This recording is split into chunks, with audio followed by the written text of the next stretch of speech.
বিশেষ করে এটা তো শালীনতা হইল না। আমরা তো আপনাদের কাছ থেকে শালীনতা আগে শেখ হাসিনা এইভাবে কথা বলতো, সরি ফর আপনি এরকম বলতে পারেন না। আগে শেখ হাসিনা এইভাবে কথা বলতো। শেখ হাসিনা সবচেয়ে বড় এলিশন ছিল বিএনপির এগেইনস্টে কথা বলতো। চাঁদাবাজদের বিরুদ্ধে সবসময় আমাদের কথা বলতে হবে। যারা চাঁদাবাজ, যারা মামলাবাজ, যতই বিশেষ করে এটা তো শালীনতা হইল না। আমরা তো আপনাদের কাছ থেকে শালীনতা, আমি তো শিষ্টাচার প্রত্যাশা করি। আমরা একজন কথা বললে একজন কথা বললে আরেকজন কথা বলতে হয় না। মানে এটা মিনিমাম যদি আপনার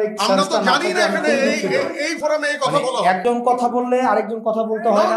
এই ভদ্রতাটাই আপনারা শিখেন। এই ভদ্রতাটাই এখানে আমরা জানতাম না। আমাদের কেন ইনভাইট করা হচ্ছে? আমাদের এটা জানতে চাই। এখানে যারা উদ্যোক্তা তারা কেন আমাদেরকে এখানে ইনভাইট করছে? একজন কথা বলে আমি জানতে চাই।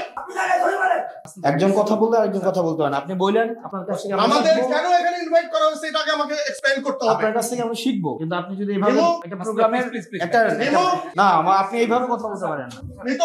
আপনি এইভাবে কথা বলতে পারেন না। আমাকে বলতে হবে। আমাকে বলতে হবে কেন এখানে আমাকে ইনভাইট করা হয়েছে। আপনি এইভাবে বলতে পারেন না। আপনি এইভাবে কথা বলতে পারেন। আমি একটা দলের প্রতিনিধি হিসেবে এখানে আসছি। তাহলে আমি এখানে দলের প্রতিনিধি হিসেবে আসছি। এখানে কোনো পলিটিক্যাল কথা হবে না। এখানে পলিটিক্যাল কথা বলা যাবে না।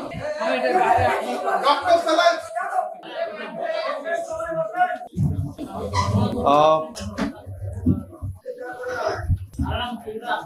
জুলাইয়ের পরে আমরা দ্বিমত প্রকাশের স্বাধীনতা চেয়েছিলাম। আপনার সবচেয়ে অপছন্দের কথা, আপনি আমার কথা অপছন্দ করতেই পারেন, কিন্তু গণতন্ত্র মানে এইটা না যে সবসময় শুধুমাত্র আপনার প্রিয় কথা আপনার সামনে বলা হবে। আপনার প্রিয় মানুষের সবসময় স্তুতি গাওয়া হবে। আপনার কলম শুধু আপনার প্রিয় মানুষের স্তুতির জন্য কলম ব্যবহার করা হবে। আপনার মস্তিষ্ক শুধুমাত্র আপনার প্রিয় মানুষের জন্য ব্যবহার করা হবে। আপনার শুধুমাত্র তুষামুদের মধ্য দিয়ে আপনার কর্মজীবন আপনার ব্যয় করা হবে।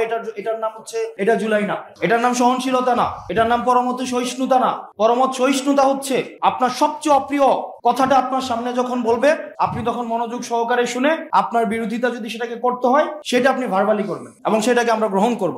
আপনার একটা দীর্ঘ বর্ণাঢ্যময় কর্মজীবনের মধ্য দিয়ে আপনারা এসেছেন, আপনাদের এই কর্মের প্রতি আমরা সম্মান জানাই। কিন্তু একই সাথে সাথে ততটুকুই শুধু গণতন্ত্র যতটুকু আমার পছন্দ, আর যেই কথাটা আমার পছন্দ না এটাকে আমি এইভাবে বিরোধিতা জানাবো, এই বিষয়টা হচ্ছে, এটার নাম শালীনতা না, এটার নাম শিষ্টাচার না। মিথ্যাচার, শিষ্টাচার, সবচেয়ে অপ্রিয় কথাটাকে আমাকে হজম করার আমার শক্তি থাকতে হবে। হজম করার শক্তি যদি আমার না থাকে, আমাদের যে সাম্প্রদায়িক সম্প্রীতির কথা বলছি, পরমত সহিষ্ণুতার কথা বলছি, গণতন্ত্রের কথা বলছি, সেটা কখনোই সম্ভব না। আপনি আমাকে নিয়ে প্রত্যেকদিন 1.25 লাখ মানুষ গালাগালি করে। আমার কমেন্ট সেকশন আমি একদিনের জন্য 15 সেকেন্ডের জন্য আমি কখনো অনলিমিট করি নাই। যে কেউ যা কিছু লিখতে পারে। আমি একটা এক্সাম্পল সেট করতে চাইছি, টলারেন্সের। এখন আপনারা যদি এত ইনটলারেন্ট হন, এটা তো হচ্ছে আমাদের জন্য খুবই লজ্জাজনক বিষয়।